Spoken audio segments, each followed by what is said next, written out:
think we might be ready to go. Thank you, everyone, for joining us this evening for the Planning for Reality series. This is our first webinar in this series, and tonight we're going to be taking a look at sea level rise and climate change impacts on Essex infrastructure. I'm your host and moderator, Maureen Aylward, and we have a very fine panel with us this evening. Next, Jane, let's go to the next slide. So this is an overview of the agenda where I'm going to give a little bit of an overview on the webinar tonight, as well as the two field trips that accompany this webinar, as well as the second set of webinar and field trips.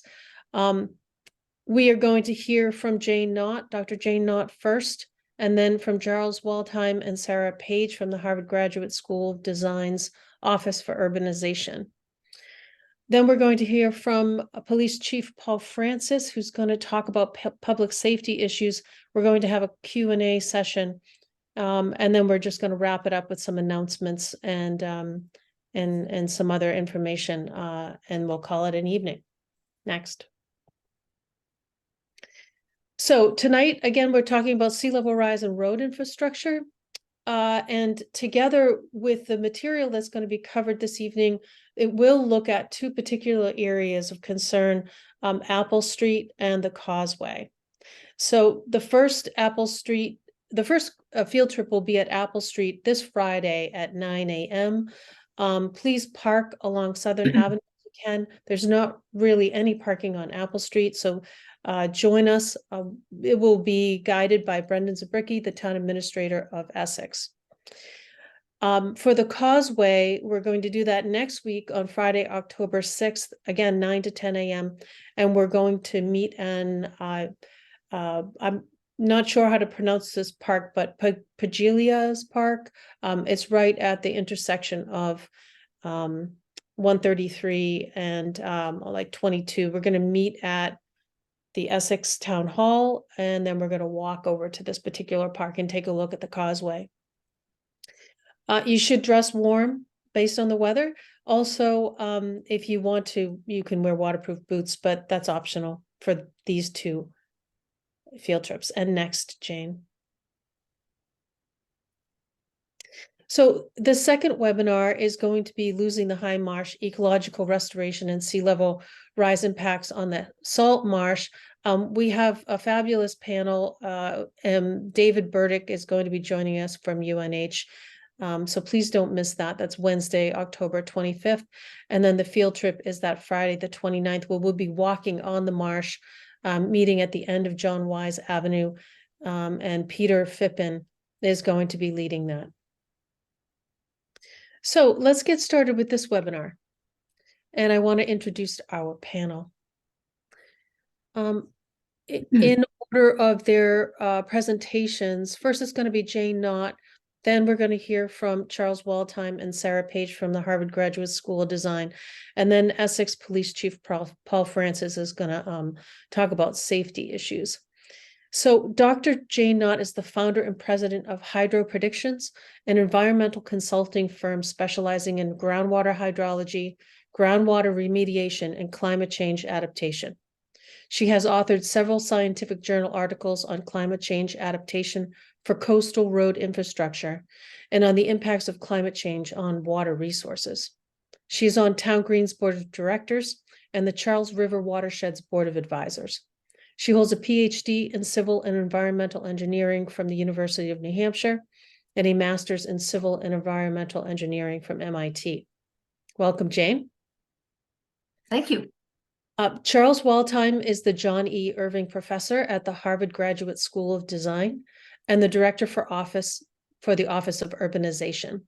Waldheim's research examines the relations between landscape ecology and contemporary urbanism. A welcome to Sarah Page, joining us here for the Planning Reality series for the first time. Sarah is a research associate for Harvard Graduate School of Design's Office for Urbanization and the Drucker Traveling Fellow at the Graduate School of Design. Page's research focuses on regional planning and the design of built environment across multiple scales, of community. Essex Police Chief Paul Francis began his career with the Essex Police Department in September of 1995. He was promoted to chief in 2019. Chief Francis is responsible for the overall operations of the Essex Police Department. He currently sits on the Massachusetts Chiefs of Police School Safety and Security Committee. Thank you so much for being here, Chief Francis. So, Jayne, I'm going to turn it over to you. Welcome. Thank you, Maureen. Can you hear me all right? Okay, great. So welcome everyone to this webinar on Essex. I'm really excited to share some of this information with you and to hear some of the other panelists speak. We all love Essex. We love Essex history. It's a very special place.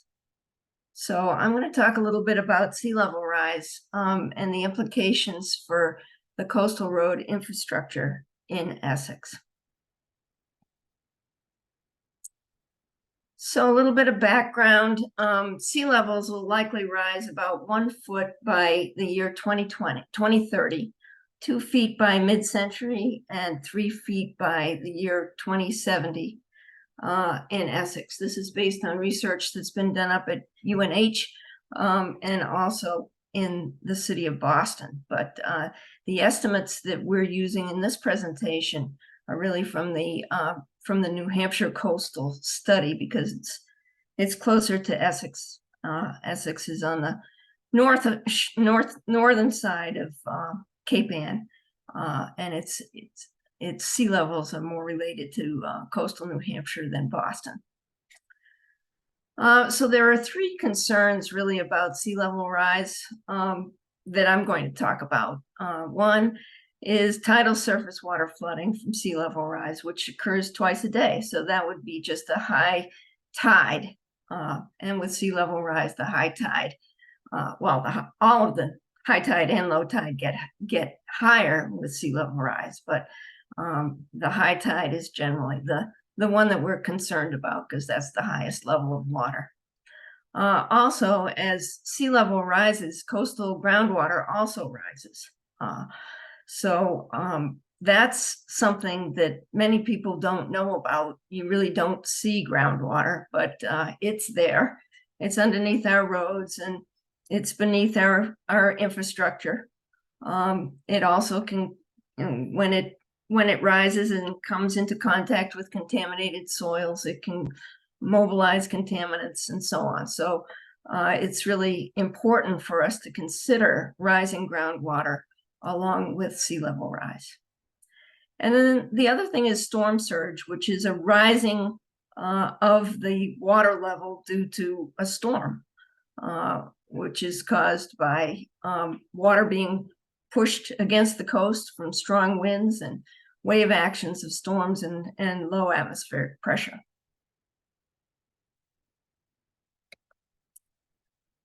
So this is Essex as we know and love. Well, maybe we don't know it this way, but we certainly have seen old photographs. The figure on the left here is looking toward West Gloucester. That's the main street in Essex, also known as the Causeway, and this is in around the year 1900. And this is the view from the other direction, and you can see the schooners being constructed at Story Shipyard. So the reason I point this out is this is 100 years ago, essentially, or 123 years ago. So when we look at a plot of sea levels, here's 1900. We're at 2023. And from 1900 to 2000, basically sea levels in Boston, the Boston area, have risen about 11 inches. In the next 100 years, it's plausible that sea level will rise an additional 5 to 6 feet. So these are the curves. These are what are predicted, and you can see that there's a large range here.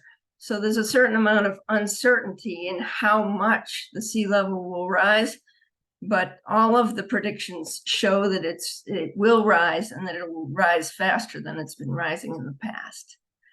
The reason there's uncertainty is the main reason. There's several reasons, but the main reason is that we're uncertain about what the human race is going to be doing with transitioning from fossil fuels to renewables, or eliminating the fossil fuels and stopping the carbon from going into the atmosphere. So how do engineers and city planners deal with this uncertainty? One way is that they look at their assets. In this case, we're going to be talking about roads, but they look at their assets with respect to tolerance for risk.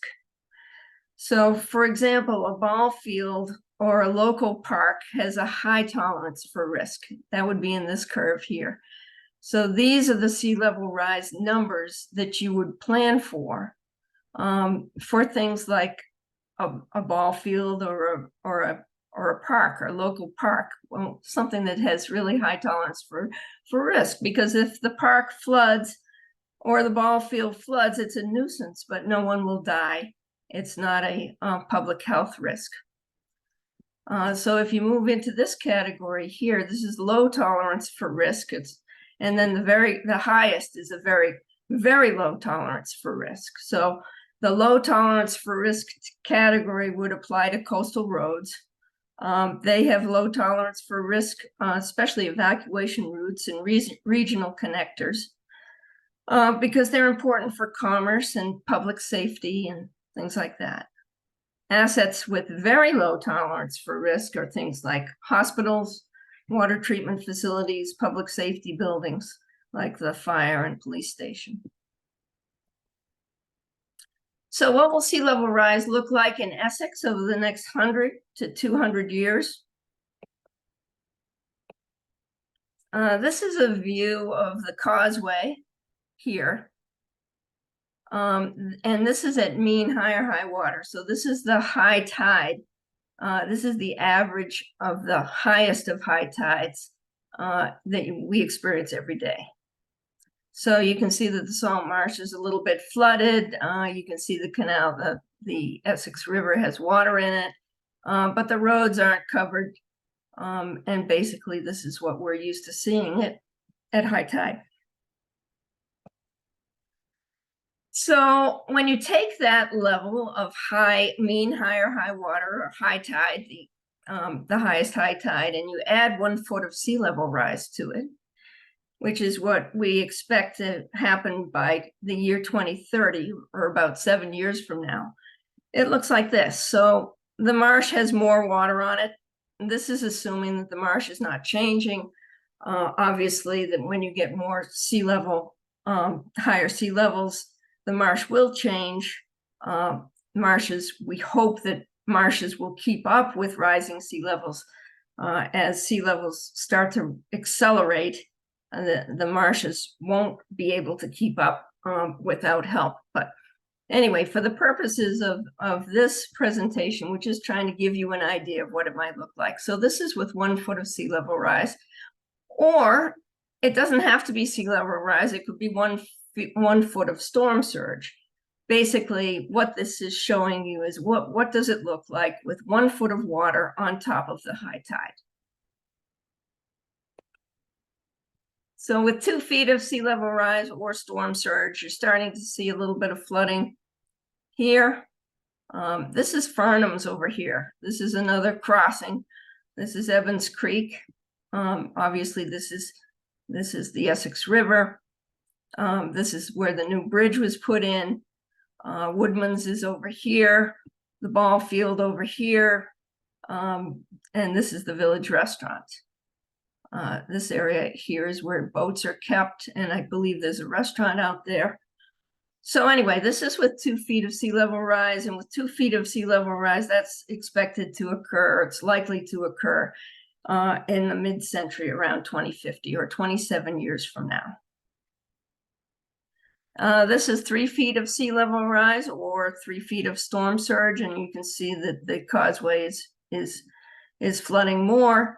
We still do not have water over here covering the road at Farnham's, but we are seeing more inundation and encroachment of water in these areas. 4 feet of sea level rise, that's predicted to occur in 2090 or 57 years from now. And you can see more flooding. The ball field is encroached. And again, this is just static water. So this is not a storm. This is not storm surge. This doesn't have any waves. And so when you have a nor'easter or even a worse storm than that on top of this static level of sea level, you can imagine that the damage will be a lot worse, and there'll be a lot more inundation and damage to the roads.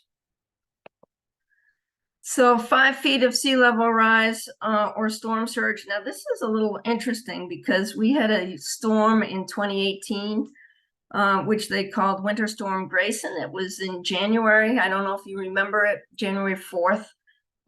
We saw pictures on the news of flooded cars at Gloucester High School. The Causeway was flooded here. Farnham's, Evans Creek went over the road over here. And so you're seeing that in the predictions. So obviously in 2018, we've seen water levels like this, but it was with a historic storm. And so what I'm showing you here, 5 feet of sea level rise, likely by the end of the century, which is 77 years from now, this will be a regular occurrence happening at high tide twice a day. So basically when we saw those historic photos of the year 1900, Essex is in the near future, relatively near future, is going to be a lot different from what we remember it to be. 6 feet of sea level rise, it's just more water deeper. 7, same thing. 8 feet. And so you start to see separation between these land masses. And so the point here is that sea level will continue to rise even after the end of the century. So this next one is just doing basically the same thing, and I'll go through it a lot quicker, but it's I've zoomed out. So the Causeway is here. Farnham's is over here. Apple Street is here, right here.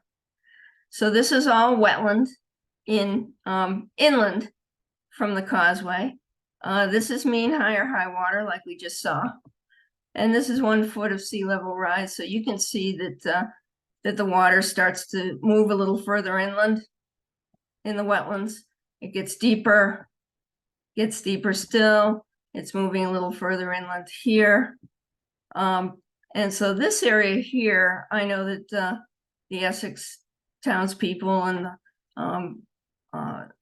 the people that are running Essex, the town manager and so on, they're interested in Apple Street as a alternative road to the Causeway.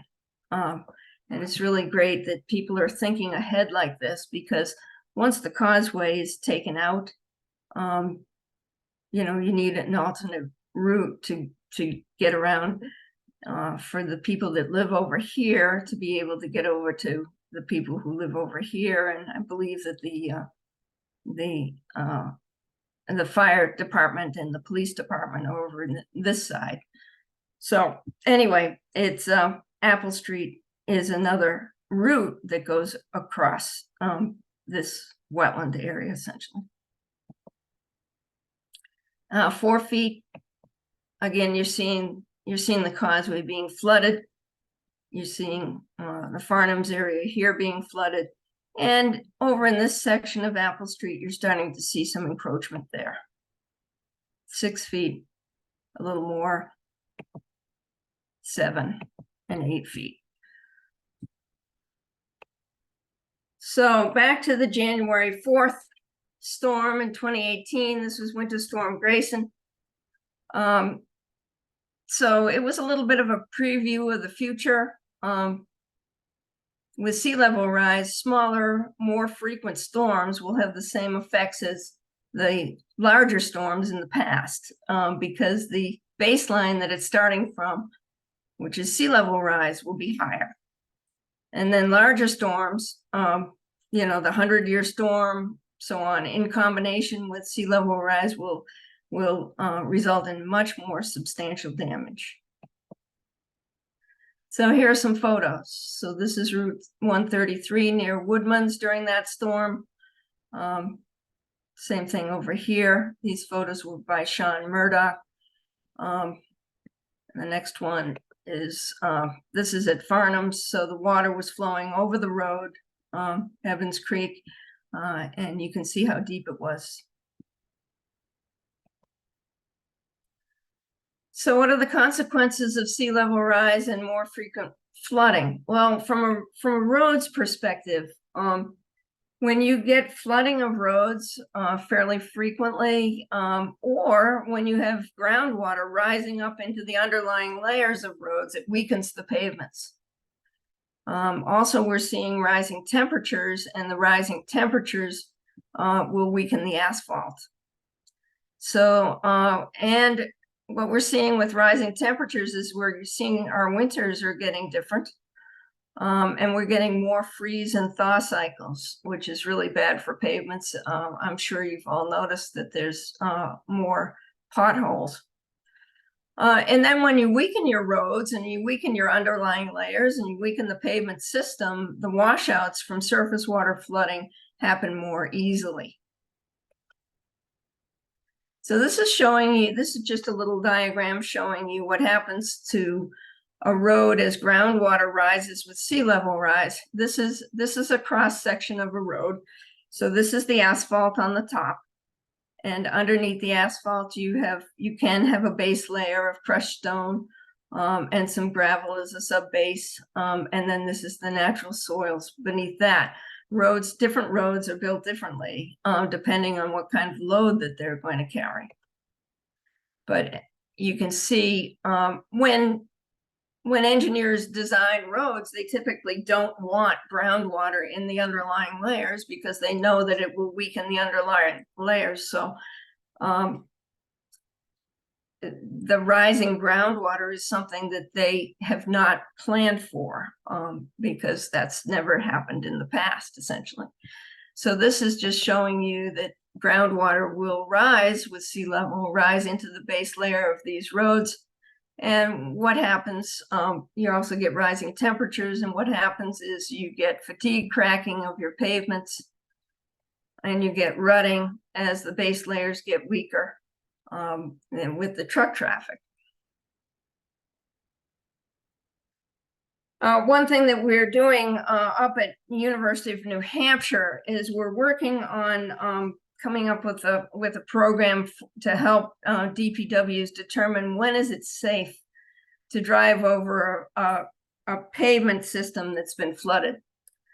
So when you have a flooded road and you've got rising groundwater, like I say, it weakens the underlying layers. And so usually when you have flooding situations, you also have emergency situations. So emergency vehicles want to get from one place to another, and they need to know when is it safe to drive over these roads. And clearly it wasn't safe for this fire truck to go over this road. This figure is just showing what's happening with our seasons. This is as the annual average temperature increases.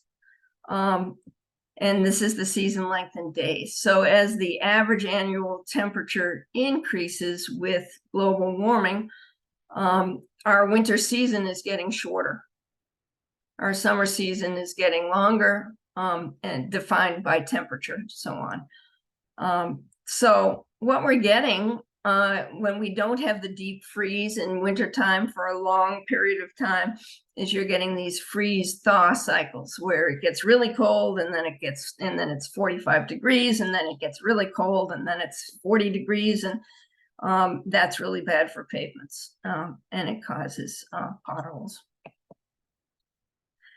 So what pavement engineers can do is they can do pavement modeling to help them design pavements. And this is an example of one pavement cross-section where you have the asphalt layer and then you have a gravel base and then you have just the basic soil that it sits on. That's Route 286 in New Hampshire. This is a more substantial road cross-section where it has asphalt, it has crushed gravel, and then it has sand, and then on the natural soil. So this is sea level rise, and basically we're looking at groundwater rise with sea level rise. So the road that was not as substantially built is going to drop off in terms of strength with rising groundwater. So it drops off pretty steeply here. The road that's more substantially built is really more sustainable to rising groundwater from sea level rise. So my point here is that it really depends on the road. And in many cases, when you get damage to a road, the DPW likes to do things the way they've always done it in the past. You know, let's just rebuild it the way it was built before. Let's repair it. But the point is, with rising groundwater, rising temperatures, and sea level rise, we need to rethink that. And when a road gets damaged, we have to do some pavement modeling and approach these things with the knowledge that things have changed. So basically, that's what I'm saying. What can be done about this? So sea level rise, induced groundwater rise, and temperature increases will significantly impact the service life of coastal road infrastructure, but adaptation planning can decrease the cost of these impacts. So various adaptation strategies, and you'll hear more about this from Charles and Sarah. And I'm almost finished with this, but asphalt adaptation, you can change the material. There are materials that are used in warmer climates that maybe in New England now we should start using. You can change the thickness of the overlays. DPWs tend to, put a new layer of asphalt on. They may have to make those layers thicker and do it more frequently. The base layer, changing the base layer is very expensive because you have to take off the asphalt. You have to dig it up. But in some cases, you do have to repair the base layer because it's been damaged. And you can't just put asphalt on top of a damaged base layer because it just won't last. So you can change the materials, you can change the thickness of the base layer, you can add lime and things that make it stronger and stiffer and better in wet areas. Nature-based solutions should always be considered. We love wetlands now. Back in the past, we didn't. Unfortunately, but we now understand that wetlands are really good for flood control, for flood storage, for ecosystems, for fisheries. And so anytime we can expand a wetland or protect a wetland or restore a wetland, it's going to help us. Raising the road, typically when you see things like I just showed you, the first thing people say is, we've got to raise the road, we've got to raise the road. But obviously raising the road, it has other problems with it, because you can raise the road, but what do you do about the businesses that are being accessed by that road or the homes? You can abandon the road, and obviously that's, if you abandon the causeway, then you have to have another road take its place. You can armor the road with seawalls, but when you do that, that doesn't stop the groundwater from rising. So you can put up seawalls and the groundwater will just rise behind the seawall. I'm not really going to go over this, but there is an approach that we worked on up at UNH for incorporating climate change into pavement repair and maintenance activities. It's a stepwise approach. It uses modeling so that we can help DPWs decide when a road gets damaged, how they should rebuild it, that will make it more resilient to rising temperatures and rising groundwater levels. These are examples of pavement structures. This is a 4-inch asphalt layer, a 16-inch gravel base. This is a more substantial structure here with a 6-inch asphalt layer, which is a lot stronger than a 4-inch. And crushed stone is a lot better than gravel. So there are options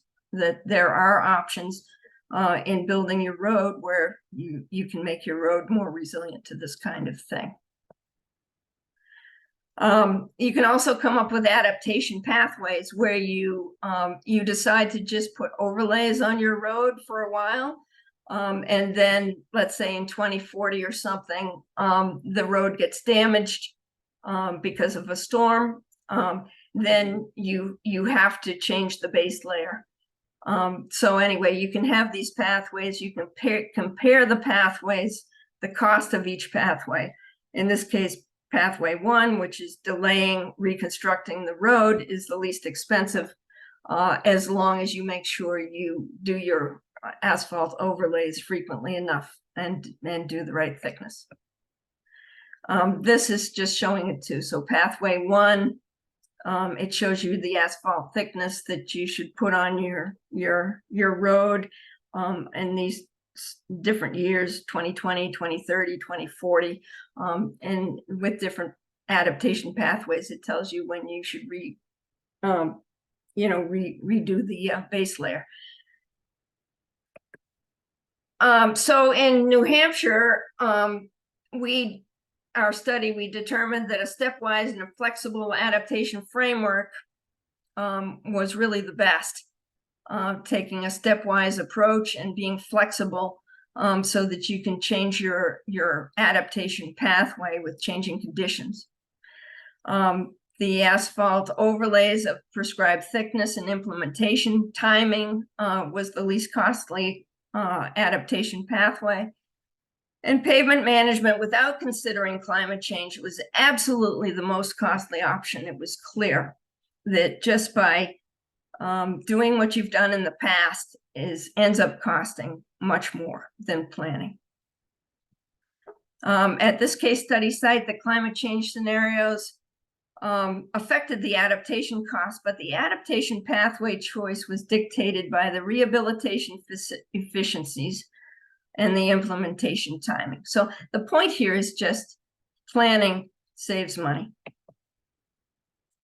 And for Cape Ann, there hasn't been really any study like this done on Cape Ann. The first thing you would do is you'd create a vulnerability map. You'd point out the areas that are the most vulnerable, the roads that are the most vulnerable to damage. You'd calculate the pavement service life reduction. You'd evaluate the adaptation strategies and develop a stepwise and flexible adaptation plan. And then, of course, you always have to reevaluate. So that's it. Probably went too long. But I will pass this on to the Harvard University Graduate School of Design folks, Professor Charles Waldheim and Sarah Page. Take it away. Thanks, Jayne. I could listen all night. I have to tell you, it's such a pleasure to follow your research, both on climate, the changing climate, sea level rise, and you are, one of the rare people in my professional experience that can get me radically, fired up about pavement profiles. So thank you for that. So we're coming to you this evening, if you can advance to the next slide, from the Graduate School of Design. So we are architects, urban designers, landscape architects, urban planners. Thanks. Next, our research group called the Office of Urbanization, what we do is we work with folks across the US and across the world to help them think about change in the built environment. Often, we're working with context of climate adaptation. And for the past 3 years, we've been very pleased to collaborate with folks on Cape Ann, with Town Green, Water Alliance, 4 municipalities. We've been developing with them a form of climate adaptation scenario planning. And so the work that we're going to show you this evening comes out of that work, and our work is ongoing this year. Next. The premise behind scenario planning, and scenario planning has been endorsed by universities, research groups, and also NGOs in the climate space like IPCC and others. Scenario planning, one of the goals is not to predict the future, but rather to help us to imagine plausible futures to help address conditions today. It's most effective when it's really dealing with nonlinear and complex situations, and also in contexts such as the built environment in a place like Cape Ann, where a whole host of competing interests and various individuals and institutions are already acting. And so through this scenario planning work, we're not trying to tell you exactly what will happen, but whether we're using the tools available to both model plausible futures and to then shed light on some of the vulnerabilities that we face today. Next. To that end, in the past couple of years, we've developed a couple of scenarios that we'll share with you. We can also share with you the URL. This is a web platform that you can access offline and take a look at on your own time. We've developed 2 pieces that we'll share with you briefly relevant to the context of sea level rise and climate change in the context of the Gulf of Maine. And as Jayne mentioned, we know some things. We know that the climate is warming. We know that this has to do with, anthropogenic carbon. If Cape Ann could decide tomorrow to completely go carbon free and stop introducing greenhouse gases, that would be a wonderful thing. We should, work toward that outcome. Having said that, what's in the mail already with respect to climate change will be difficult to turn back at the scale of Cape Ann. So the effects on the North Atlantic, the effects in the Gulf of Maine are quite well studied. We know that the seas are rising. We know that we will see increasing storm events. And while, as Jayne mentioned, we can't precisely today predict at what pace, we know between now and 2050, 2070, 2090, the seas will rise. We will have water inundation, but we'll also have increasing storm events. Next. And so one of the scenarios we've developed that we'll share with you briefly is what we call a scenario 0. In this research, often we will begin with a scenario 0, which assumes a steady state if we did nothing. And so in order to enter that, we've developed a scenario for a near future hurricane. Now, we know that over the past 50 years, the Gulf of Maine, Cape Ann has been relatively spared of these kinds of storms.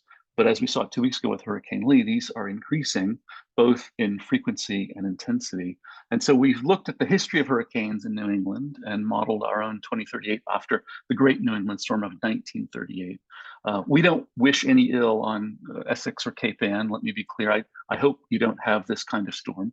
But we've developed this storm as a way to, again, a kind of stress test, like you might go to your cardiologist and get on a treadmill, just as a kind of a vulnerability diagnosis to understand where the pressure points might be. And so my colleague Sarah Page will share some of that work with you now. Thank you, Charles. Yeah. So as Charles mentioned, we're going to kind of walk through the scenario of the storm. And as he iterated, that this is a fictional process. But we're going to look at Cape Ann as both a region and then zoom into Essex specifically. So we can go ahead and hit next. So as we said, scenario 0 explores the way that these places are changing throughout the entire region by looking at 27 different locations across the community that are transitioning due to different climate impacts. And then we hit next. So of the 27, we can see which are focused in Essex specifically. And next.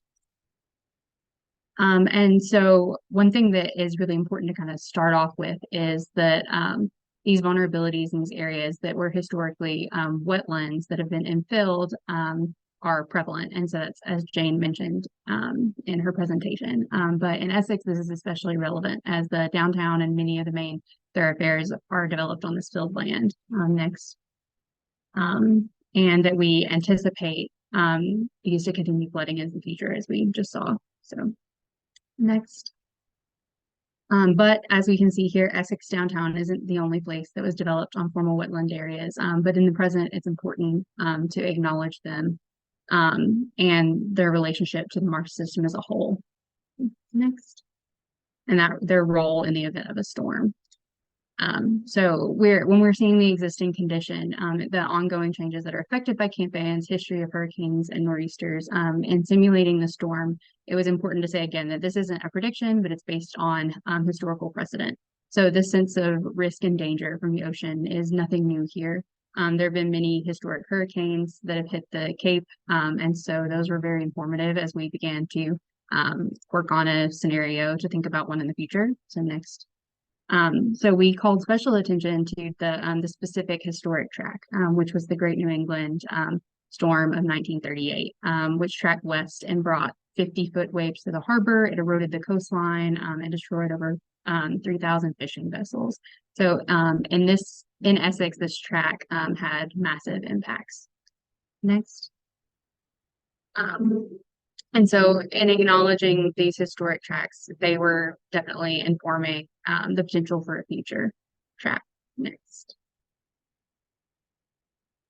And during a hurricane, as we discussed, we saw general sea level rise, but then there's also storm surge. That's what this research focuses on more specifically. So it was thinking about like the power of the waves being one of the most devastating elements that can occur during that event. And so this is the potential storm surge that can happen across Cape Anne as an entire region, and then focusing in specifically on Essex. So we can next.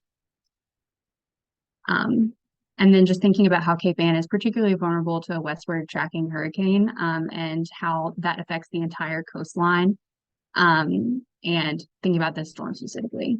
So, and how it's very different from nor'easters in that directional change. So next.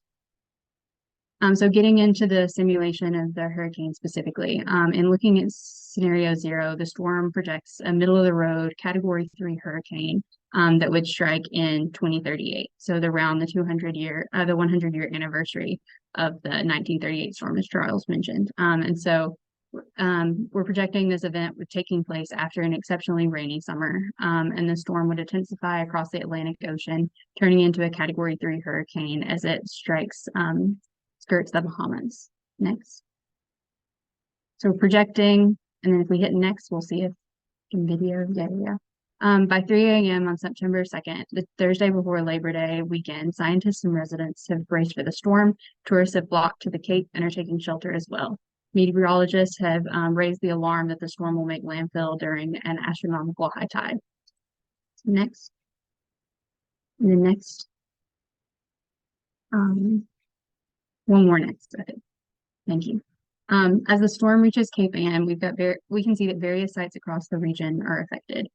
So storm surge and high winds lead to the failure of critical service infrastructures. So we can see many services are discontinued indefinitely. There are power outages that would continue to spread across Cape Anne. We can see surge zones begin to become a threat. Modes of transportation are limited as roads are closed and destroyed. Access to resource centers are cut off. Large areas of land are completely inundated.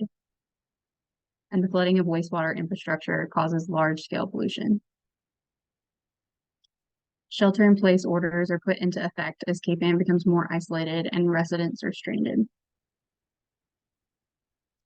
And we can see community centers that begin to become flooded and ecological systems that are stressed. And then ultimately the limitation of critical services. So if we hit next. And next one more time. So now if we zoom in to a historic neighborhood within Essex, which is particularly susceptible to surge, we're able to see the effects of the storm in more detail. So developed along the coast, the point is serviced by a single road. And so as we talked about the vulnerability of certain roads that are experiencing stress on a day-to-day basis, there's large potential for these roads to be inaccessible during a storm. So residents who've sheltered in place could potentially lose access to emergency services and rescue operations, and essential infrastructures will fail and lose access as well. And individual homes are flooded, presenting danger to their occupants. And a lot of these things would not be able to be addressed until the storm surge has receded. Next. So on the ground, we can imagine the Essex Causeway has been completely wiped out. Next. And then next. And so this flooding can cause significant damage and block routes to the hospital. And then, as Jay mentioned, blocking connections between both areas of Essex. We hit next. And so while we're here today to specifically discuss road infrastructure, transportation infrastructure, which will be stressed during any type of major storm event, it's not the only system that will kind of undergo these pressures. If we hit next. Upland areas will also experience flooding, and then that wash will continue to flow downstream and saturate the wetlands. We hit next. And so marshes will be damaged from this wash process, and it will prevent the regrowth of grasses and affect the Great Marsh system as a whole for an extended period of time. We hit next. And again, Essex will not be alone in feeling the effects of the storm. So as we mentioned, this scenario has identified vulnerable infrastructures across Cape Ann as an entire region. We hit next.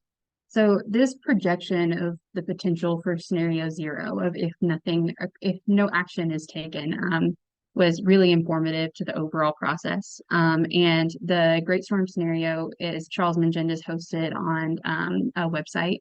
So I'll go ahead and post a link in the chat to that website, and then also the login information so that you can experience multiple aspects of the storm and explore all the other locations that were identified on the previous map, but we didn't have an opportunity to talk about today. Next. So as I said, I'll put that login information in the chat. If we hit next. So after moving from scenario 0, we were able to look at scenario 1, which is what potential interventions are possible. So Charles will talk about that scenario. Thanks. Thanks, Sarah. Yeah, the thing to stress there, of course, is that, Essex and Cape Ann have had a long and storied cultural history, and is, already a remarkably resilient place. Of course, it's a special place for all of us, and it's also a place that will be changing over time. Of course, we feel as though the decisions about the built environment and Essex future or Cape Ann's future should be taken locally, right? Our role is really to try to help think about, look at precedent and literature from other contexts and try to advise with respect to the tools that we have. But ultimately, these are choices that you will all face. We know that individuals and institutions are already acting in various ways. We know that what my colleague Jesse Keenan has termed climate gentrification is in some ways already baked into reinsurance markets or real estate values. And we know that these changes will disproportionately affect those that are less able to either fortify, elevate, or migrate themselves. And so there's a question of environmental and social justice here as well. Next. So what we thought we might do, just by way of a kind of opening, is we've identified these 27 key infrastructures to think about across Cape Ann. They're organized in these 7 categories, each one of which has a host of different strategies and precedents associated with it. We thought we would highlight this evening briefly just 2 to open a conversation. As Jayne mentioned, as we think about pavement, as we think about road infrastructure, they bring together a number of different issues. So on the one hand, we know that these roads provide the day-to-day life and the economy, the lived experience, not to mention the quality of life enjoyed across Cape Ann. They are also, in the context of an emergency situation, vital ways in and out. And we know that those transportation networks are necessarily constrained on Cape Ann by virtue of the geography. Next. In that context, this is again, generically thinking about options. The way that we might recommend thinking about this would be to think about the life cycle costing or the repair and replacement costs of key infrastructure in the way that Jayne was suggesting, and then look at a menu of options over time. There are many examples of each of these already across North America that we can see in the evidence. Some of those have to do with reorganizing infrastructure, particularly hard infrastructure, things like roads, bridges, that are quite brittle and susceptible to failing catastrophically in the context of a storm event and increased stress. One option is to reorganize or realign those. Among the benefits of this is that moving roads and bridges allows us to allow our wetlands, our natural-based systems, our marshes to migrate or to more fully help to absorb storm energy.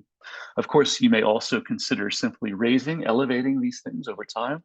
We've done a number of years of work in the context of the city of Miami, in which many municipalities have been elevating their streets on a regular basis. So we have great evidence and great experience there. In some contexts, we might recommend, or you might consider thinking about going to a causeway, as you already have with the major causeway, which is effectively building a bridge out of something that had been initially a surface road. We can also defend and build barriers. And of course, there are many examples of places where withdrawing or removing maintenance, stopping repair, and then eventually deciding to disinvest and to abandon roads. These are all examples that are available across North America. Next. Each one, of course, has their own trade-offs. They all have their own costs and benefits. And as Jayne was suggesting through her research, we've found something similar, which is the obvious, the most obvious intuitive solution is not always either the one that's preferred for either life safety or cost. The effects of climate change on infrastructure tend to be nonlinear, and they produce these very interesting, oftentimes very curious or unexpected outcomes in which flexibility, being able to respond, but also having a plan in place, as Jayne has mentioned, are also the kind of things that we would recommend. You can see here in the major transportation networks, particularly those that are, not so lucky to live in Essex, but live out further east, are more vulnerable by virtue of the lack of transportation options. But Essex itself, in the context of an extreme storm event or other, kind of natural disaster, have limited options in terms of their geographic mobility. Next.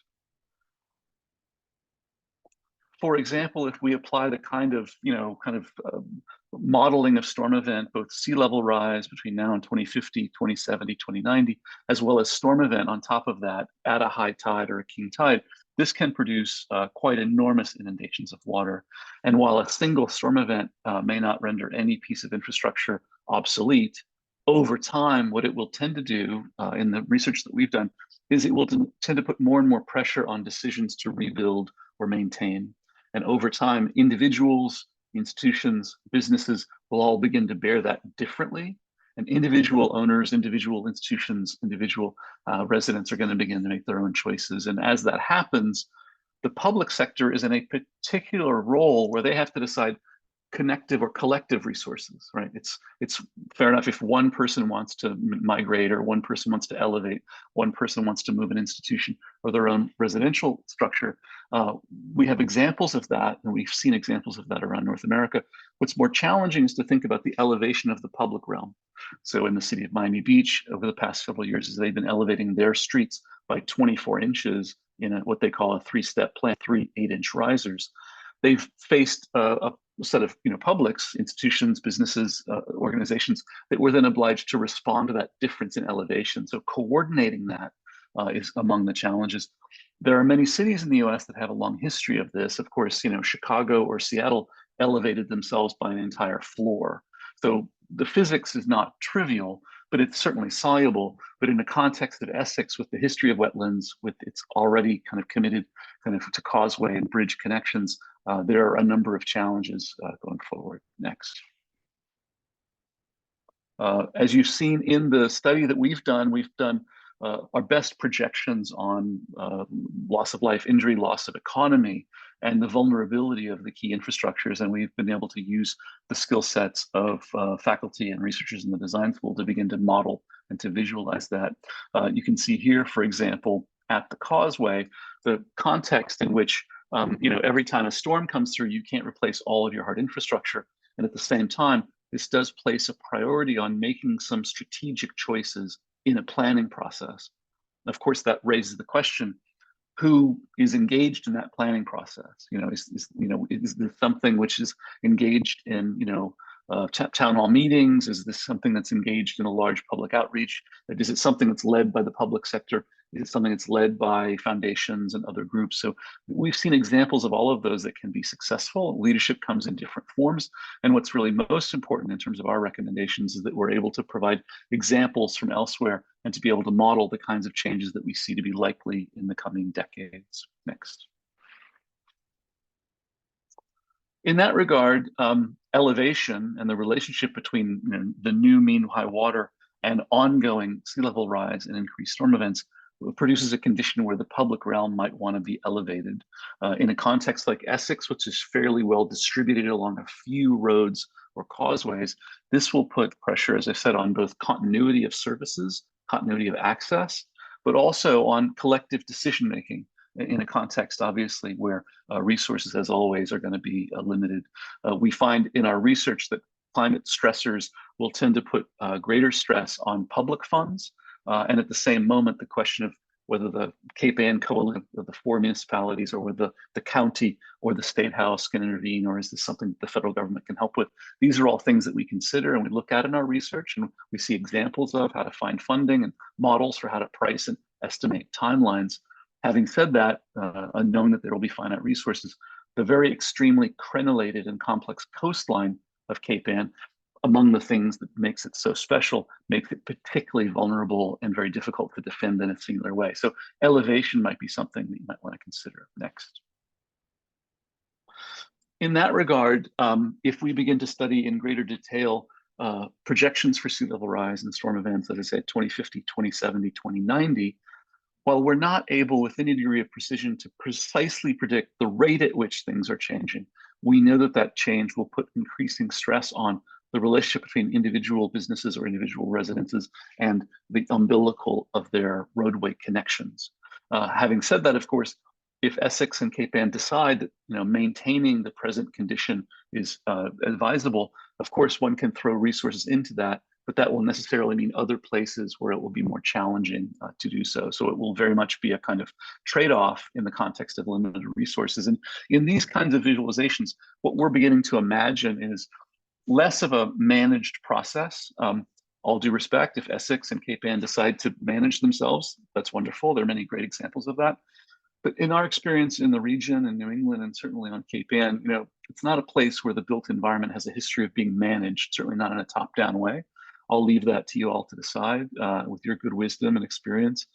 Having said that, when we do this exercise, looking at how individuals might decide to operate or to move, the idea of concentrating certain commercial districts or certain clusters of urbanity, this is something that's on our mind. And as you see next, in some of the visualizations that we've done on the website, you can see what an elevated and safer pub realm and a more consolidated downtown that takes less pressure off of the causeway, or takes pressure off of the causeway and puts less priority on its maintenance might be like. Next. So in that regard, I want to just leave us with a kind of opening. So our work is ongoing. This is the first of 2 webinars that will join. The next one, October 25th. We'll focus more on nature-based solutions, which is the work that we're doing right now, which is this extraordinary array of diverse and vibrant ecosystems. The landscapes of Cape Ann are among the most kind of compelling in the region, and a part of why people choose to live there. It gives the place such meaning. And we're looking just now at how those might be enlisted in a program of becoming adapted to changing climate, but also help to make Cape Ann and Essex much more resilient. So we'll look forward to sharing that with you next month.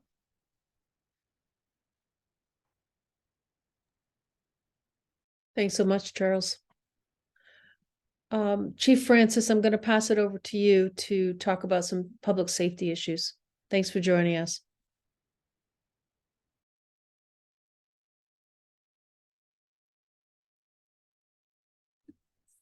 Paul, we're having a little difficulty hearing you.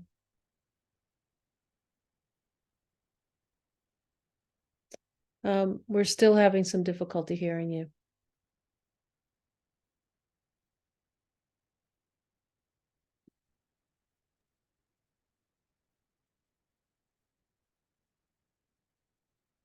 We can't hear you, Paul. Tom, any ideas? He appears to be unmuted. I don't know what's going on.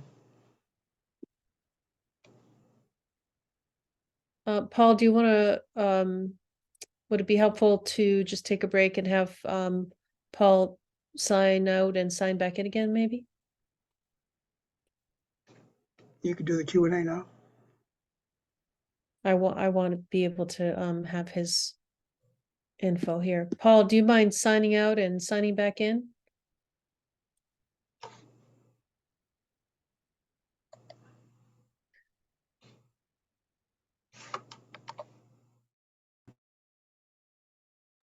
Just going to take a short break here.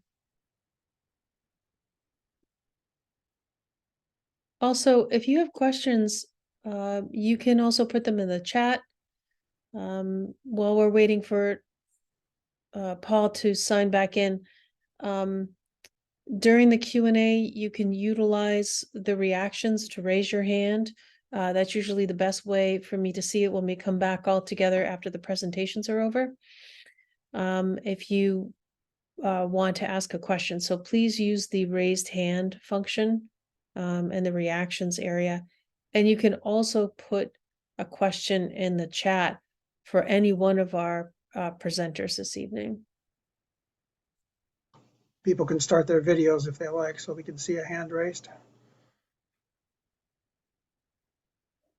Okay, let's keep our fingers crossed. How long does it take the police to arrive?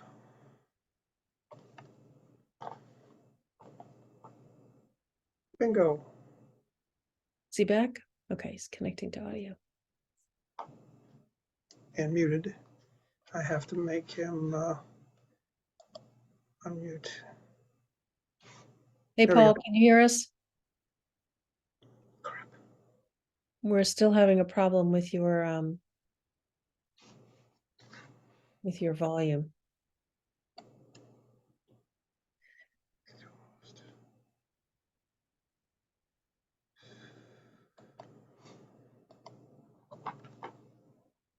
Nope, we can't hear you. I'm so sorry. While Paul is working on his audio, or maybe he can sign back in, I guess we will go to Q&A. I'm sorry, Paul. We really want to have you, and we'll have you back if we are not able to be able to speak with us tonight. So let's see. Karen suggests, or Brendan suggests to look at your audio section, your Windows audio settings, and change the microphone that he uses on the mute button. Okay, so questions for Jayne, Sarah, or Charles on their presentations? Again, raise your hand or ask something in the chat.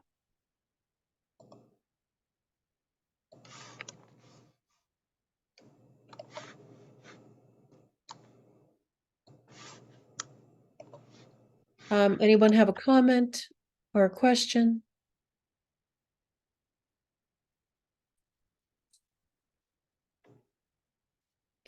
Well, I'll turn to the panel as we get ready for someone with a question. Laura, do you have a question? Yeah.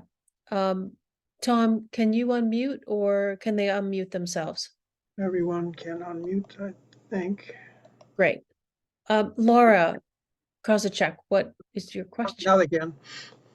Thank you for taking questions. I wonder, there's so much to unpack here, and there was so much information. I'm looking forward, Professor Waldheim and Ms. Page, to the final something that we get to delve into, especially all those details that break down according to the various possibilities, from bridge raising to, you know, that spectrum.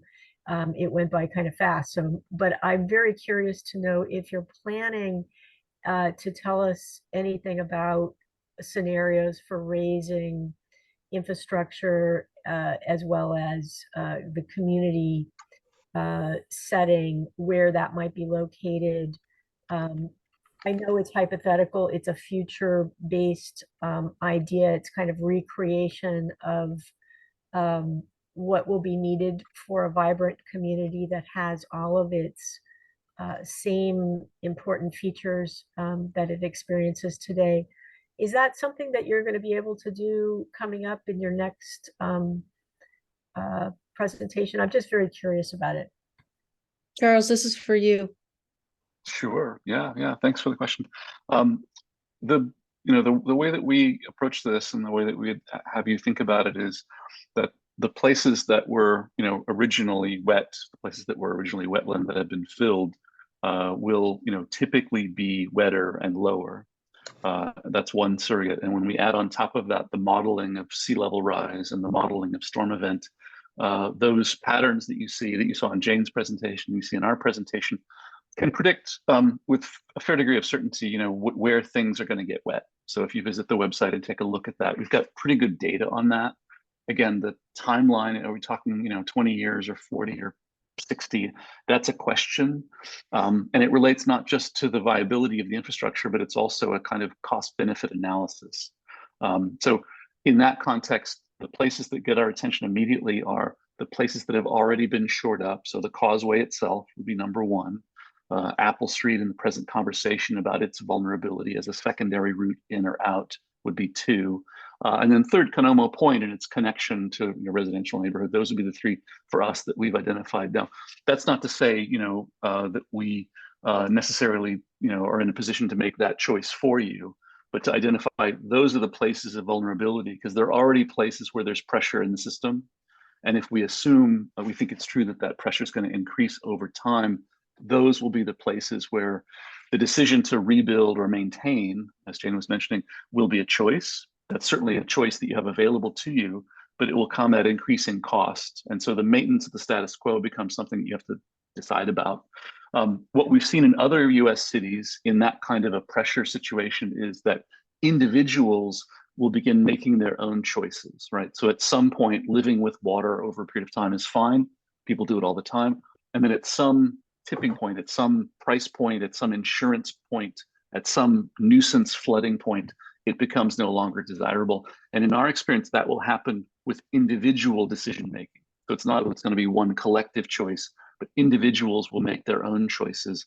And in the same way that the built environment was built up over time, this will also happen over time. But if you look at the major infrastructures, particularly the causeway itself, I would start there because they're the most obvious in a way. And then we can go down the list and talk about other conditions. Jayne, is there anything else you'd add to that? No, I think you covered that perfectly. I agree totally with your three, the Causeway, Apple Street, and Canomo Point, certainly. And each one of those would probably need to be dealt with differently. But the Causeway is an obvious starting point. Among the complexities there, we've touched on emergency preparedness and response and access. So that's one issue. Another issue will be commerce, the ability to thrive and build the economy in those places. The third will then be just jurisdiction, right? Because these are three different types of roads that have very different, histories, and therefore will probably suggest different responses. But there are many examples in the US where states, DOTs, or local, county-wide, kind of DOTs have decided to stop maintaining when they're putting millions and millions of dollars, whether it's federal, state, or local funds, into rebuilding causeways in places that are serving a relatively small number of residences. Charles and Jayne, thank you so much. We're just going to go back to the public safety issue at the moment. And Martin, I hope that you don't mind saving your question for when we get back. But I'm going to bring Brendan Zabricki into the conversation since Chief Francis is not able to talk about public safety. So Brendan, I think you're with us. And Brendan, could you address some of these public safety issues? I hope we can hear you. Yep. Can you hear me okay? Yeah, you're on. Okay. Well, thank you for having me on tonight. The concern in Essex, everybody saw the picture of what the causeway looked like in 2018.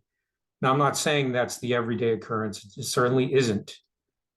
But when that happens, or even a number of gradations below that occur, and this can happen even during the astronomical high tides, we get a situation where the causeway is flooded and it's not passable. If the surge is high enough, we end up with flooding on Apple Street.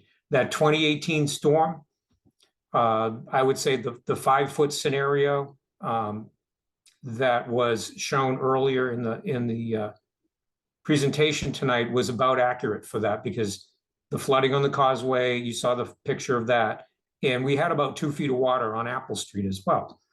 Now, when Apple Street floods, the town is essentially cut in half, and that's especially important when we're talking about public safety.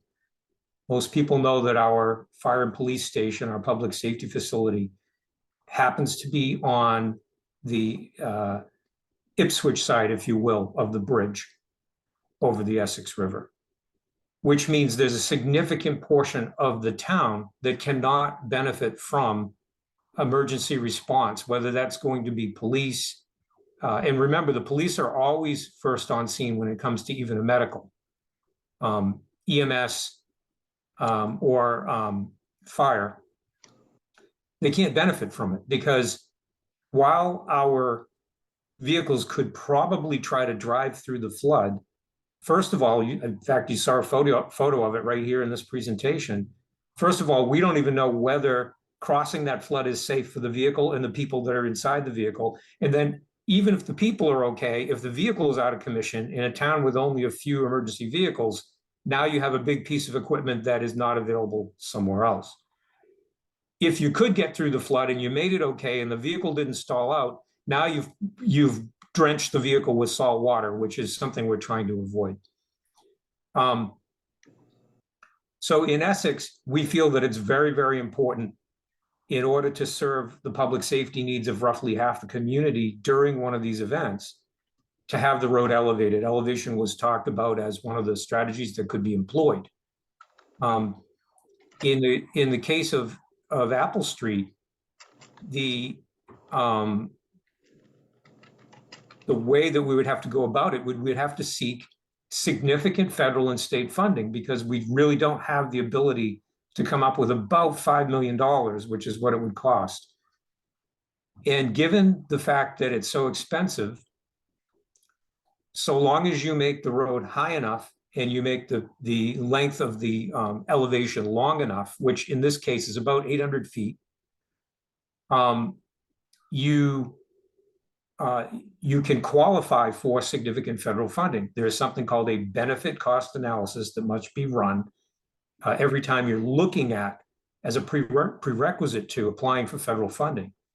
We actually had that benefit cost analysis done by a technical consultant to MEMA, because MEMA is very interested in this project, and at the design that we now have in place. And if you want to see more about our project, go to essexma.org/Apple. You'll see everything about it right there.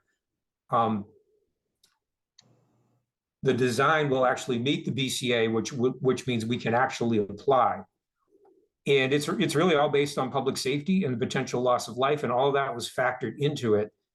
So we're looking at something where, in order to keep public safety solvent for the sporadic storms that come through, and then for the longer term when there's a higher sea level, base level, we think that it would be prudent to act now. We believe we can get all the funding through state and federal grants, so that's 100% funding for a project that may basically save lives in the future when there's flooding.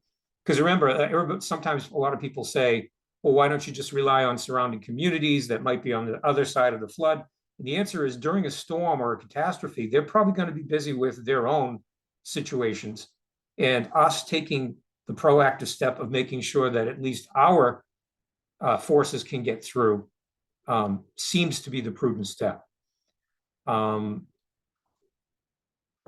have had our police chief, our fire chief, and our DPW director out at the site for public field trips. They've all explained the issues. Another thing that gets brought up often is, why can't we station some of our public safety vehicles and resources on either side of the flood. The issue with that is if you put, say, half of your resources on one side of the flood, and then you have an emergency that calls for all your resources on the other side of the flood, now you only have half the resources to respond. That presents a problem. Another problem with that is it's usually during the most inclement weather where we're having to station crews like that, and the complex apparatus and vehicles that that are ready to respond in such a case are best stored in a nice warm public safety facility until they're needed. If they're stored outside and with people in them, yeah, they're running the motor, but the elements are getting to the vehicles. You might be freezing up internal pumps, internal water supplies, etc. So for a variety of reasons, we feel that the elevation of the roadway, 800 feet of roadway, at hopefully no cost to the town. Remember, if the town doesn't get that grant money, which is essentially our residents' money anyway, because it's state and federal taxes, that money's going to go somewhere else. So we might as well apply for the money in the interest of public safety, deal with an 800-foot flooding problem, and have an option that is different than the Causeway, because the Causeway was looked at when the Commonwealth did the sidewalk and roadway reconstruction work a number of years ago. The town said, aren't you going to elevate it more? And they said, actually, we're not, because if we elevate it more, the businesses that flank it, longstanding businesses, are going to be very challenged, if not out of business, because long ramps would have to come down into limited parking spots. Then the bridge, which just reopened, as you all know, that came up a total of 1 inch. We had the same conversation with the state, and the state said, nope, we're not interested in it. The bridge approaches would be so high that we'd once again be putting businesses out of business. I believe the state doesn't want to be the bad guy. I believe the state is going to say, when Mother Nature catches up with the Causeway, people will make their own decisions. We heard some of that being discussed tonight. So in the meantime, knowing that the cavalry is not coming to save the Causeway, it would behoove the town, I think, to fix the 800-foot problem, especially where there'll be, the prediction right now is there'll be no local money necessary. Again, all in the interest of public safety. Be happy to take any questions if there are any. Yeah, thanks, Brendan. I just want to pull in Jayne and Charles for just a moment. Jayne and Charles, in the way that Brendan has outlined the situation on Apple Street, can some of the methods that you've discussed tonight, Jayne, especially about the pavement, and can that be applied to Apple Street? Yeah, so Brendan, thank you very much for that explanation. I think a lot of what you said is spot on. When Charles and I talked about the Causeway as being the #1 problem, I wasn't thinking along the lines of really working with the Causeway, because it is so vulnerable, essentially. And I think it makes a lot of sense to consider and to take good care of a road that could be an alternate route in the future. So that's just my opinion. In terms of your question, Maureen, of whether you could work with that road and raise it incrementally, with a thicker base layer, with more asphalt, I think it would probably end up costing more money doing it that way. The fact that what Brendan said is that it's possible to get funding from the state and from the federal government, because this is a public safety issue. A bird in the hand is worth two in the bush, so to speak. And I just wanted to add, if we did go incrementally, we would not meet the criteria in the BCA, which means we couldn't even apply. So it's basically all or nothing is what we're being told. And we just barely meet the BCA if we come all the way up along all 800 feet. So incrementally, we could do that, but that's coming out of the pocket of the local taxpayer, because we're not going to get the money. We don't meet the prerequisite. Typically, the incremental process is really good when you're talking about a long stretch of road, and there are sections that are low and vulnerable and being damaged. I don't think that would really apply to the Causeway. The Causeway is really it's going to be flooded fairly soon and pretty substantially. As far as Apple Street goes, what's nice about this project is that it's a relatively short distance. It's a small, vulnerable area, and the rest of the road is really out of harm's way. So it really makes sense to take advantage of this opportunity.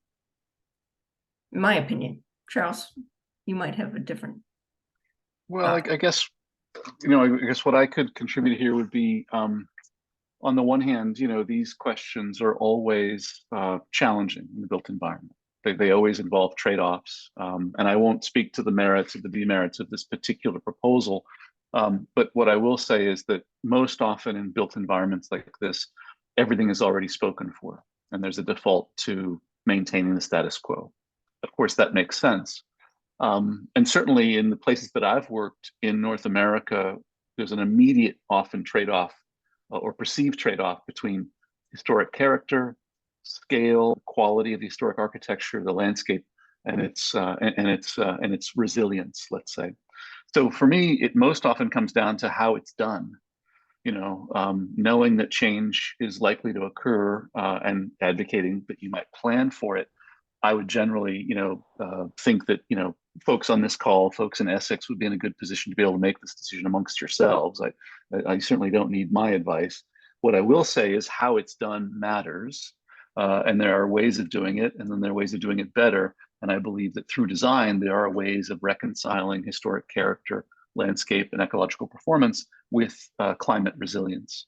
Having said that, it means that everyone has to work outside their comfort zone. We can't just rebuild the same highway. We just can't just rebuild the same street profile. We have to be thinking as designers in each of these places about what we're optimized for. But these decisions in the built environment are always challenging. They're not easy. And these kinds of questions will, I think, come up more and more often. And Maureen, if I could just add one thing to that. Yeah, sure. Thank you. So this project is also going to be taking a very undersized culvert that is a crossing for perennial stream within that 800-foot project area. And a 10-foot box bridge is going to be put in so that we can meet the Massachusetts stream crossing standards. That's going to help restore ecological continuity from the wetlands to the uplands. And it's also going to allow for more frequent precipitation events that will overwhelm the road, not from the coastal side, but from the upland side. So we have that built into the project. The other thing I wanted to say, because Jayne indicated, and I agree, that making sure that we keep wetlands operative and restoring wetlands is so important. This project is actually going to end up taking wetlands that are of very low quality, especially flanking the roadway, and making them higher quality. And there's even a situation here where we'll be replicating some wetlands that are affected, but they're of a very low quality, whereas we're putting in much more functional wetlands. And actually the net amount of wetlands is going to increase under our project, not decrease. So we're looking at those types of things as well. Thank you, This Brandon. kind of, I can just add that kind of win-win, that kind of like adding, wetland resilience, both capacity of the wetland to store water and absorb storm energy, but that kind of thinking, where you're both building a more resilient infrastructure, thinking about public safety, but also accommodating natural systems would be the thing I would recommend. Thanks, Charles. I do want to get to Martin, who has his hand raised for quite some time. Martin, you can unmute and ask your question. Thank you. I'm wondering how all of these changes, both from the public and the private perspective, might be intersecting with wetlands regulatory agencies. Thank you, Martin. Who wants to take that question? I can start. I mean, I can say, there are people on the call who are more, knowledgeable about the local condition than I am. But what I can find is that, Cape Ann, Massachusetts, generally, this part of the world benefits from all sorts of, policies, rules, bylaws, regulations. And often one of the things I've found, and one of the things that's in our set of recommendations, is that there are any number of exceptions to those that are made available. So, one of our bullet point recommendations is just stop building in the wetland, like just simply follow the rules and policies that are available and are not always being enforced. Thank you, Charles. Janet, I'm going to get to you in just 1 minute. I'm going to take a question from the chat from Larry. Does anyone know about emerging technologies in road construction and/or protective measures that are developing and perhaps anticipated to be less expensive and/or more effective for the near future? Jayne, I'm going to ask you to answer that one.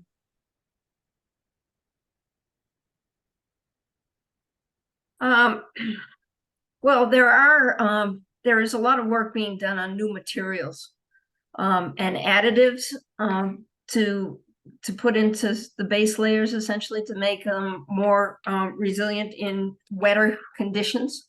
So yes, I would say there are. Also, there's historically been a lot of work done with asphalt binders. There's certain binders that are better down south than they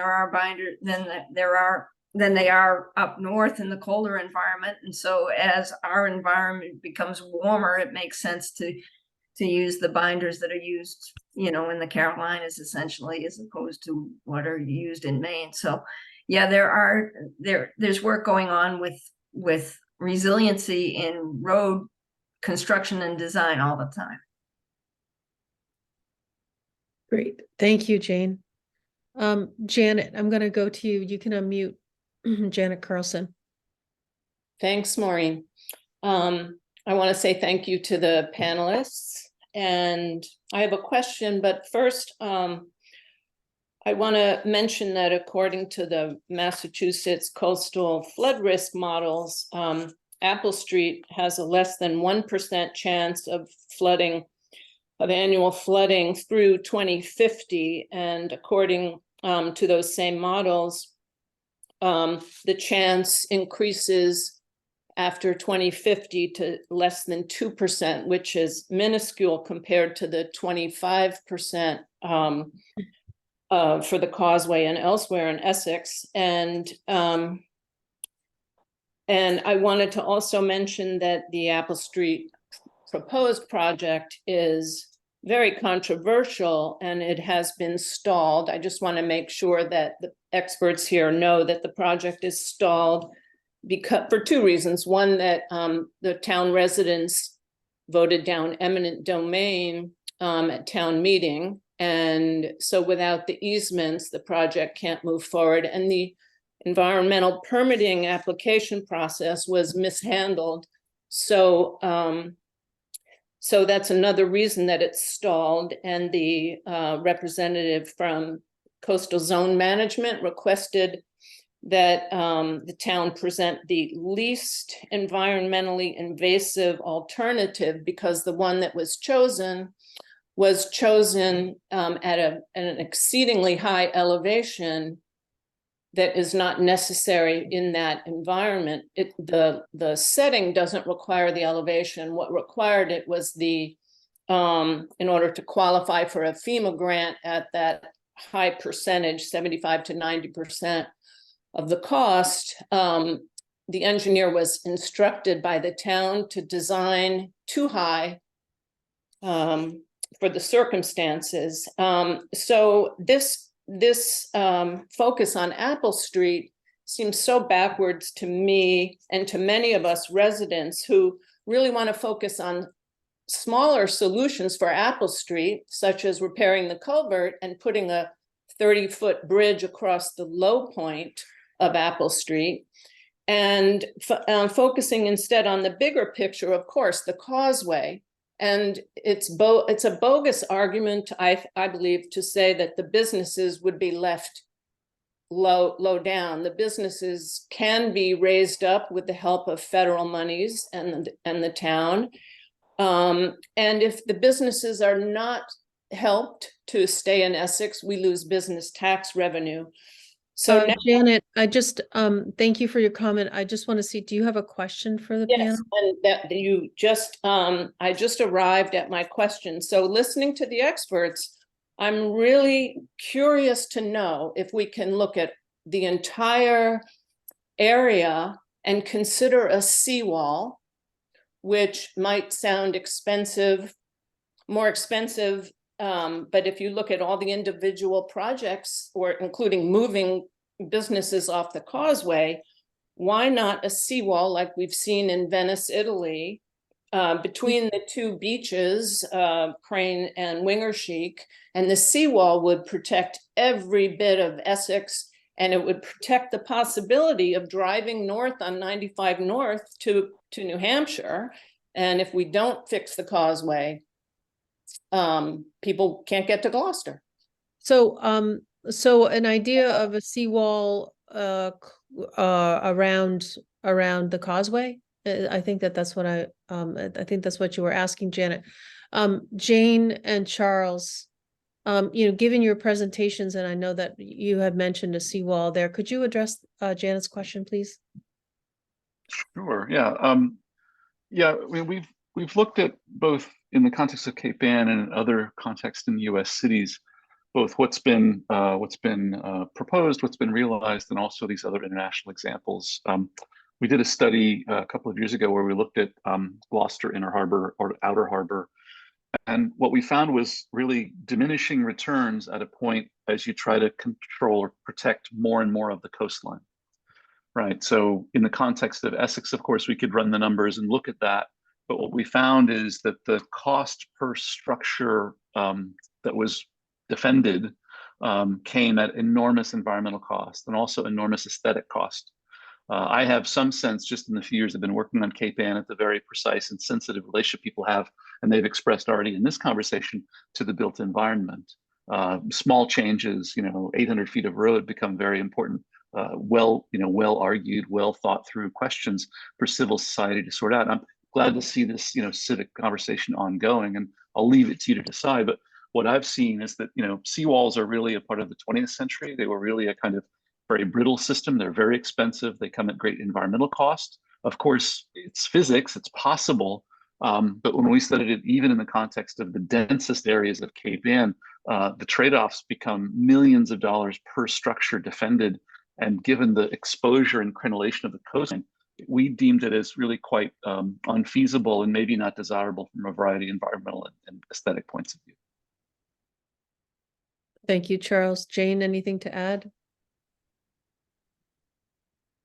Yeah, so I would just add from the groundwater perspective that seawalls in a location where you've got wetlands on both sides of the seawall, that as sea level rises, it's really not going to stop the water from rising on the other side. All it's going to do is damage the ecological system and probably result in erosion and damage where the seawall isn't located.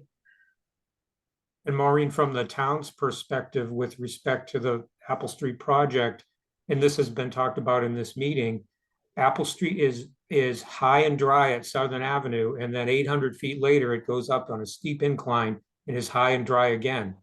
That's why we feel that if we bring the roadway up to a point that actually does meet those federal standards in order to qualify for the funding, we do one project that's good for quite a bit of time. And that seems to be the least intrusive way to do it. So that's kind of our thinking. The project, the easements are going to be reconsidered on November 13th at the fall town meeting, this time with a lot more visuals, just like this presentation did. We're going to bring a lot more visuals to the town meeting. The environmental permit wasn't mishandled, it was appealed. Actually, this Essex Conservation Commission did approve the project, and then that was appealed. So that is something that we're waiting for, and it's all hinging on the easements. And the last point being, in Essex, this project for this 800 feet is not going to become a reality unless we meet the standards to get the grant funding. So it's kind of either we go and we build for something that will meet the standards, or it's just not going to happen because it's unaffordable. That's the position of the Board of Selectmen.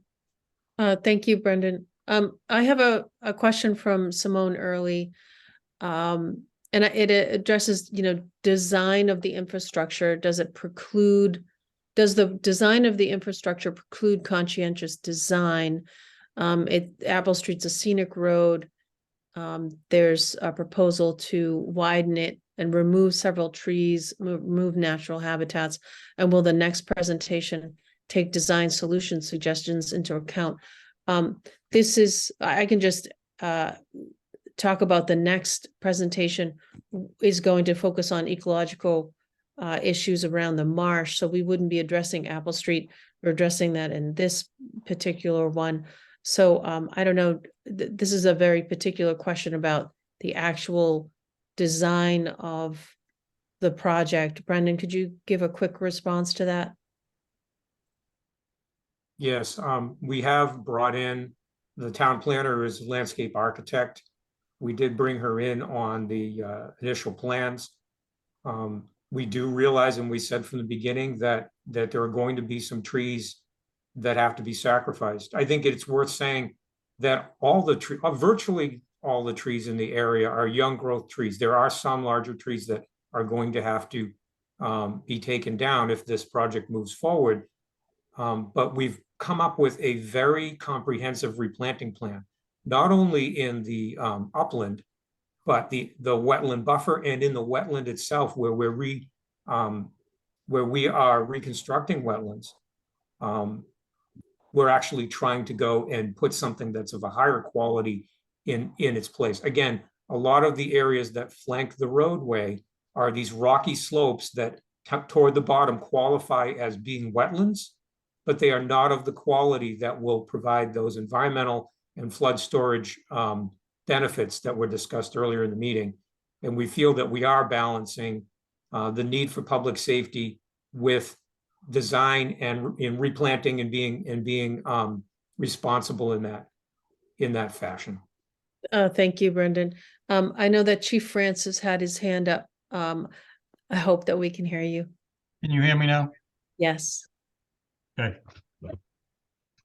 So most of what I'm going to say, Brendan's pretty much already said very eloquently. So I apologize. I don't know what happened here, but we've got it going. So I just want to make a couple of points. I mean, obviously, during the more significant events when surge water can back up well inland and it comes over the causeway, what'll happen at times, I mean, it doesn't happen that often, but it does happen, and we know it's going to happen more often, is it'll also back up over Apple Street. When that happens, the problem is we basically cut the town in half. And when we cut the town in half, we're basically trying to run two public safety departments. Unfortunately, with both roads becoming impassable, the alternative for us public safety officials to ensure coverage throughout the town is limited at best. It's imperative that we as public safety officials are able to provide services equally throughout the town of Essex for all of our residents and the general public. And in the event of a flooding situation in which both Main Street, Causeway, and Apple Street are shut down, it's very difficult to accomplish. With both the Causeway and the Apple Street becoming impassable, traffic flow is greatly impacted, and we will have motorists that attempt to drive over the flooded roads, and a lot of times they'll get stuck, or they'll get caught, or they'll cause traffic backups and accidents. And of course, when we're in the middle of the throes of a storm, a significant storm, we're already stretched to the limit. We may have wires down. We have offices and firefighters with wires down that they can't leave because they may have power to them. We may have accidents. We may have medicals. And the more that sort of thing happens, the more difficult it is for us to do our job. One of the common suggestions we've heard throughout the process is the idea of having police and fire personnel on both sides. Although that might seem like a quick and cost-effective solution in theory, it does in fact compromise the safety of the public as well as the safety of our personnel. To put it simply, for this to happen once in a while for short periods of time, as always, we would make it work. We've done this. But as we go forward and it happens more frequently for longer periods of time, the reality is we are really, in a sense, managing two different, as I've said, two different towns from a public safety perspective, while having the equipment and staffing for just one town. For instance, the fire department has one ladder truck. They have one pump truck.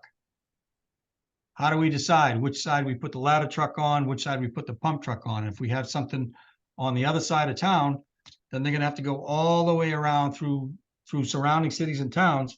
And you're talking an extra 12 to 15 minutes of response time, depending upon the traffic. That's not acceptable. There are a number of issues that arise during these incidents. For example, during such events, we have to have personnel and equipment dedicated to keeping vehicles from traveling over the flooded areas.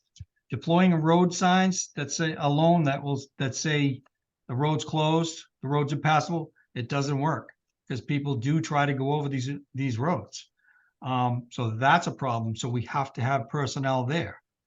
In the case of live power wires down, like I said, police and fire personnel may be tied up for several hours during a significant storm. This may take place in numerous areas at the same time, which further stretches our personnel. In most incidents of this nature, officers and firefighters cannot leave, like I've said, until National Grid comes in and signs off and says the power's off or turns the power off. Although mutual aid may be an option, if we put people on both sides of the town, there's no doubt that during a significant event, surrounding towns will be dealing with their own issues and may not be able to respond.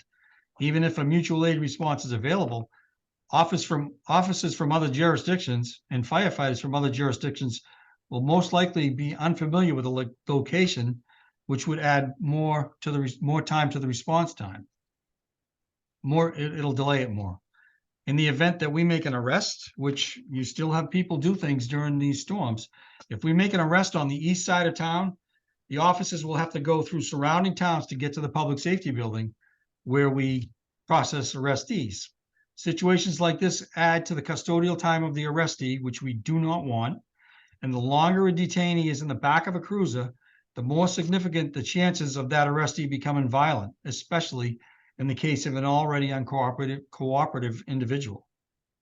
As we all know, such weather events may last for days, which, if I can speak with the fire department for a minute, it can be very problematic for them in the winter if they're out and they can't have their fire trucks in the station and they're out for a long periods of time. They may have freeze-ups. Obviously, I don't have to tell you what the problem there is. I mean, you won't be able to put fires out. And the other thing we need to think about too, with a call fire department, we have firefighters responding from both sides of town. So to have them have to go, someone coming from the Gloucester area, for instance, having to go all the way down 128, get off route, say Grapevine Road, and come down Grapevine Road to Rubley Road to Essex Street, it's not feasible. So those are the issues we have, and those are the concerns we have about not being able to access both sides of town if both roads are shut down. Thank you, Chief Francis. You're welcome. Appreciate you making that statement. There's a question from Karen that I'm just going to throw out there because it's on this topic. Is what percentage of the town's residents live south of the Causeway and would be cut off in a catastrophic storm if the Causeway and the end of Apple Street were flooded? I can try to get at that if you would like, Maureen. Sure. Yeah. So geographically, we're looking at about half of the town on the, let's say, the Ipswich side of the Essex River Bridge, and the other half of the town on the Gloucester side of the bridge. Population-wise, there'll be, I would say, more population on the Ipswich side of the bridge because you have the downtown area, which it has a densely populated section. This is why the police and fire departments always wanted to be located on the Ipswich side, and that's why the new station is on that side. That said, I mean, you're talking about at least a quarter, somewhere between a quarter and a third of the population. I haven't looked at those numbers closely. It's something that I can get. We can do those calculations.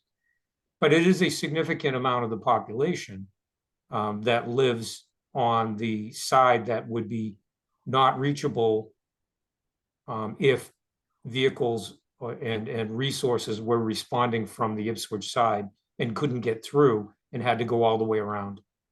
It is a significant amount of proportion of the population. Thank you, Brendan. I just want to go back to a question that Janet and I believe Karen put forth.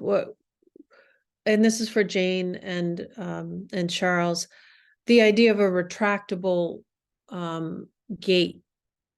I know that in some different areas of the world, they do use these kinds of gates that would come in front, I guess, of the West Gloucester and Wingershik.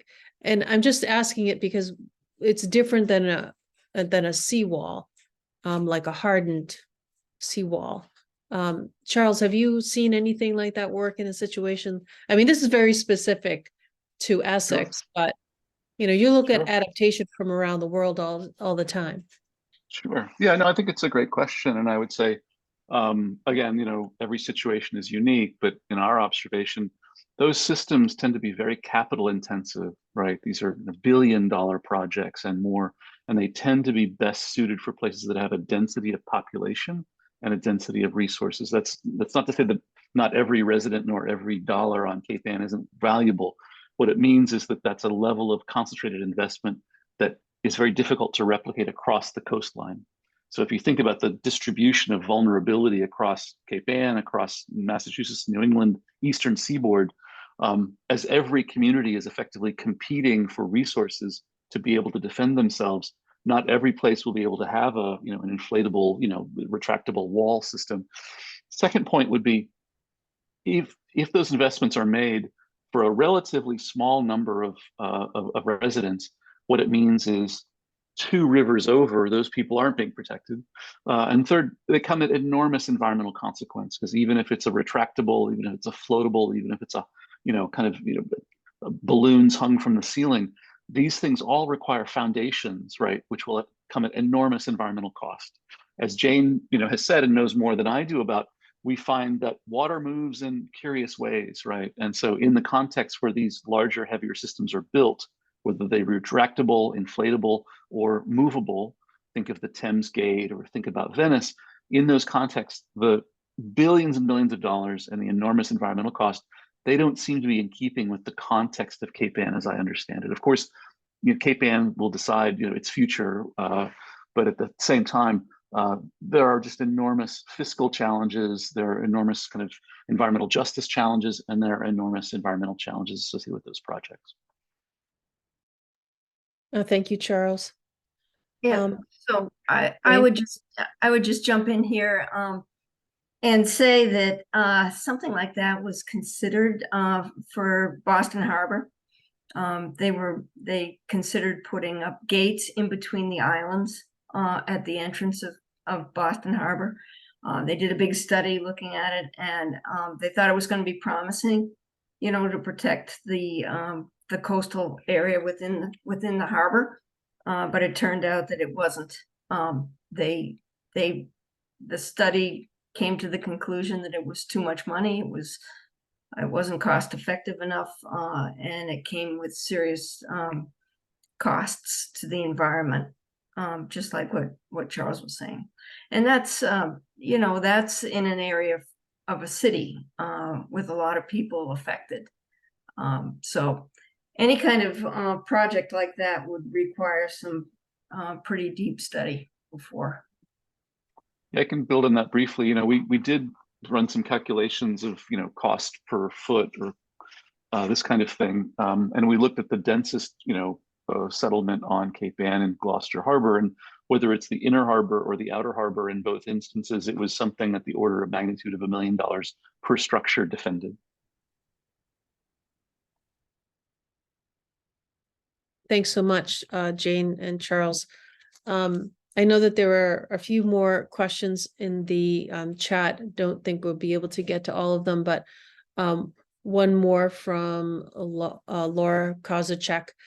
could you address the issues of impact to raising roads in salt marsh in spite of increased culvert sizes to effectively create dams with ramping up to the road? There's also the issue of permitting, as Martin Ray has mentioned. Does anyone want to take that?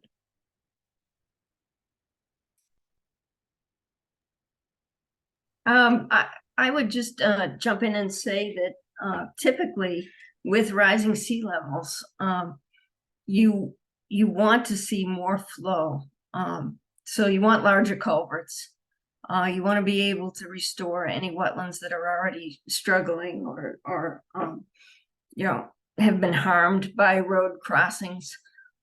So when you're raising a road, it's very prudent to put in a larger culvert to deal with the greater flows that you're not only getting from the ocean side, but also from the landward side, from the more intense rainfall that we're getting here in New England. So I don't know if that answers your question, but I would say that enlarging the culvert is a good thing.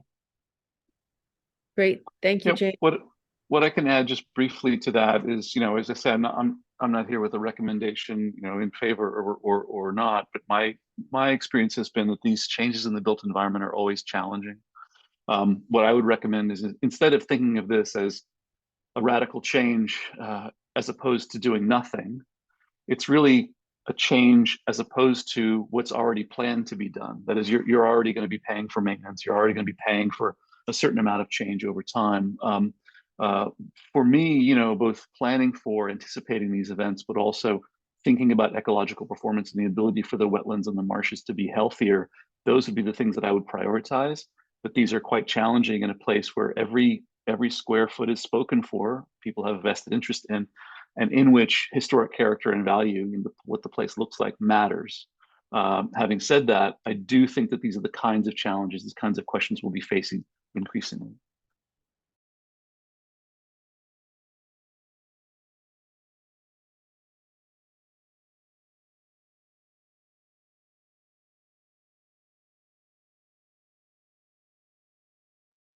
Oops, I guess I'm muted. Sorry about that. I want to say thank you to everyone who joined us tonight. We're going to wrap up the program this evening. Thanks to our presenters, Dr. Jayne Knott, Professor Charles Waldheim, Sarah Page from Harvard Graduate School of Design, Chief Paul Francis, and Town Administrator Brendan Zabrecki. We appreciate everyone signing in and spending your evening with us on this very important topic. And it was good to see folks from outside of Essex on Cape Ann finding out more about what's happening in Essex. I just have a few announcements. To join more conversation on Apple Street, we will be having a field trip there this Friday, September 29th from 9 to 10 a.m. And Karen and Sarah has invited us to park on the lower field unless the ground is very wet. That's number 3 Andrews Street. It's the first driveway on the right. Then we can go over a bridge to the lower field. Thank you, Karen, for offering that parking option for our field trip on Friday. The Causeway will be looked at on October 6th. That's next Friday, same time, Friday at 9 to 10 a.m. I wanted to mention, and maybe Charles, you might unmute for a moment, but the Harvard Graduate School of Design is having a Cape Ann Conversations event tomorrow. This is Governance for Climate Adaptation and featuring Joan Fitzgerald from Northeastern University. Charles, could you just say a little bit about Joan? Sure, yeah, thanks, Maureen. We're hosting this series, Cape Ann Conversations. It's an ongoing series. Tomorrow at noon will be a webinar. Maybe Sarah can put the link in the chat. Oh, thank you, Sarah, it's already there. So you can register for this.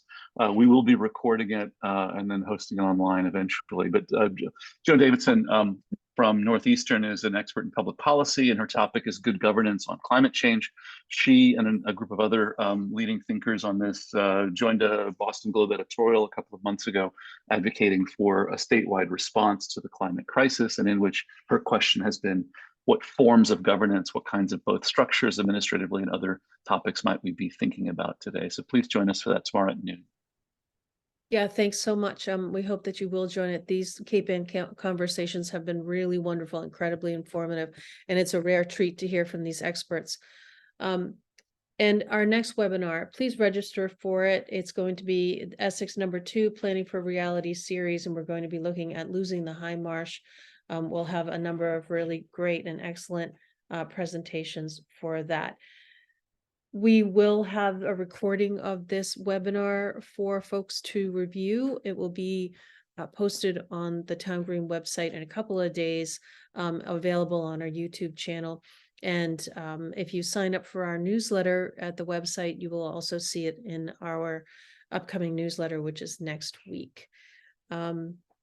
That's really a wrap for us. To stay informed on what Town Green is doing, please join us on our social platforms. We're on LinkedIn, Instagram, and Facebook. You can find us on linkpop.com, which is just a cool thing that just you can use that on your mobile phone. It just shows events that are coming up and also how to access our social from there. We are debuting our podcast called Nature Wins. Next week, it'll drop on social. So we're looking forward to having you hear more about decarbonization in the Gloucester area and what the city is doing for that. Thank you all for joining us this evening. If you have any further questions, you can get in touch with me, Maureen Aylward, maureen@towngreen2025.org. And I thank everyone for joining us. Have a lovely evening. Good night. Thanks.